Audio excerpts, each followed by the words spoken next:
Wings হলো আপনি vote দেওয়া, আপনার মতামত পক্ষে বা বিপক্ষে। 172,000-এর বেশি কিছু কম বেশি ভোট পড়েছে, যেটি গতবারের তুলনায় প্রায় 20-25% কম। অস্ট্রেলিয়াতে ইত্যাদি যে বাংলাদেশি কমিউনিটি বাড়ছে, অন্যান্য থার্ড ওয়ার্ল্ড অন্যান্য দেশের যখন লোক বাড়ে, ইমিগ্রেন্ট বাড়ে, তাদের প্রতিনিধিত্ব সেখানে হয়, ফলে যুক্তরাষ্ট্রে বাংলাদেশি 5 জন অংশ নিচ্ছে। সেক্ষেত্রে বলা যায় শামসুল হক, জাকির চৌধুরী, মেরি জোবাইদা সহ নিউ ইয়র্ক সিটির যে প্রাইমারি ডিস্ট্রিক্ট নির্বাচনে বাংলাদেশি 5 জন অংশ নিচ্ছে। সেক্ষেত্রে বলা যায় শামসুল হক, জাকির চৌধুরী, মেরি জোবাইদা সহ বেশ কিছু আলোচিত প্রার্থী রয়েছেন।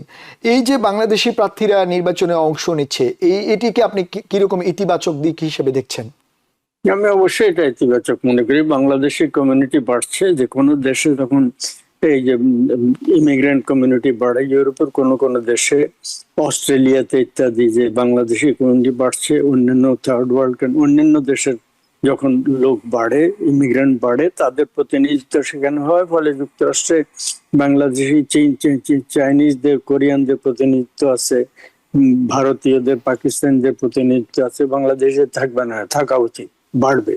তো বাড়ার জন্য এবার 5 জন ক্যান্ডিডেট হয়েছেন স্টেট অ্যাসেম্বলি নির্বাচনের জন্য।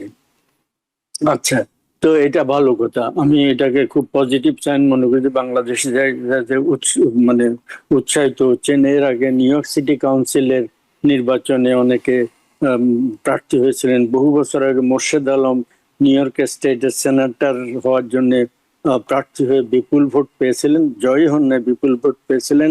তাছাড়াও আরো 2 জন স্টেট অ্যাসেম্বলির জন্য প্রার্থী হয়েছিলেন, আরো একজন স্টেট সিনেটরের জন্য প্রার্থী হয়েছিলেন। যাই হোক, এগুলো তো বলে একদিন যুক্তরাষ্ট্র কংগ্রেসের জন্য প্রার্থী হবেন, কেউ হয়তো এমনকি সেনেটরের জন্য প্রার্থী হবেন, প্রেসিডেন্ট, ভাইস প্রেসিডেন্টের জন্য প্রার্থী হতে পারেন, সেটা ভবিষ্যতে এটা দেখা যায়।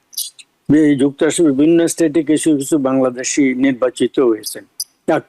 কিন্তু কতগুলো ব্যাপার আছে, এটা খুব আনন্দের কথা। কিন্তু এই যে বাংলাদেশি এতজন প্রার্থী হলেন, এদেরকে সবাইকে জড়ো করে কোন রকম একটা উদ্যোগ দেওয়া হয়নি যে কমিউনিটির কাছে তাদেরকে উপস্থাপিত করা। যদিও আলাদা আলাদা ডিস্ট্রিক্ট, কিন্তু নিউ ইয়র্ক এলাকার, তো নিউ ইয়র্ক সিটির এই সমস্ত এলাকারই, তো এদেরকে উপস্থাপন করা, পরিচিত করিয়ে দেওয়া, এইটা একটা দিক। এটা হয়নি, কেউ উদ্যোগ নেননি, তারা নিজেরাও নিজেদের মধ্যে সলা পরামর্শ করে উদ্যোগ নেননি। একটা দ্বিতীয় আরেকটা হচ্ছে, বাংলাদেশ একটা মুক্তিযুদ্ধের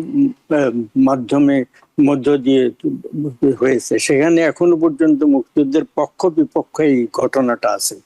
যুক্তরাষ্ট্রে যারা এই সমস্ত প্রার্থী, তাদের ভিতর কেউ হয়তো পক্ষ বিপক্ষের মানে লোক হিসাবে বলে চিহ্নিত, সেই কারণে সেটা একটা ব্যাগেজ আছে। এটা অস্বীকার করার মানে এটা আরো দীর্ঘদিন সম্ভবত এটাকে ইনফ্লুয়েন্স করবে। আচ্ছা, আমি একটু রেজা ভাই আপনার কাছে জানতে চাই, এই আগাম ভোটে মাত্র 172,000-এর বেশি কিছু কম বেশি ভোট পড়েছে, যেটি গতবারের তুলনায় প্রায় 20-25% কম।